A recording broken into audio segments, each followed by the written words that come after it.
critical, because I'm looking at the leadership of the House, where then the Speaker is a referee pretty much, who's supposed to be bipartisan, yes, who is supposed to ensure that every single member prosecutes their matter before the floor of the House and is heard and supports their arguments on the floor of the House. Yes. But here we're talking about where every member is bound to a specific timeline to prosecute their matter. Yes. And there is a lot of distraction through standing orders, which again goes against the standing orders. Where then is... How then are members of parliament able to prosecute their matters where there is no fairness in the prosecution of the matter? You see, that's a tragedy, and that's why some of us, like when I said this, you know what? I can see these interruptions are eating into my time. So for me to proceed, I will withdraw and substantiate later. But then they'll run around with that and say, no, the honourable member, deputy leader, confirmed that he was lying. I mean, and Kenyans can read the bill. It's on clause 31.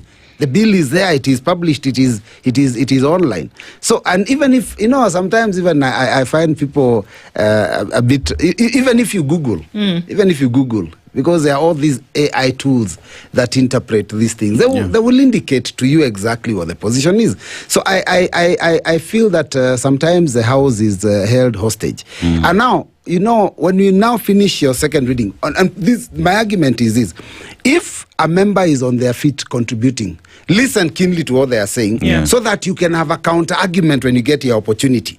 Do not keep interrupting, because then you make the debate very, very cheap. If we have to stand there, in 2015, I was among the few members that were fortunate, I would say, to be given an opportunity to contribute to the business laws. The business laws bill, which is now an act of parliament, had I think the document, I don't even know the number of pages. The document itself was like almost 10 times or 20 times what we are seeing as a finance bill.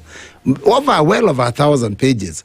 And those of us who were given opportunity to contribute were told to contribute for 3 hours.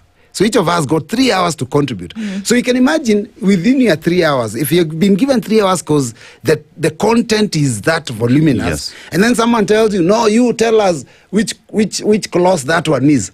Can you imagine going to that document and starting to read through to look for a clause?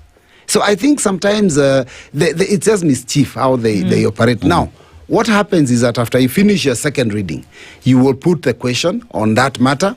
Then you go to third reading, or rather, sorry, you go to the committee of the whole House.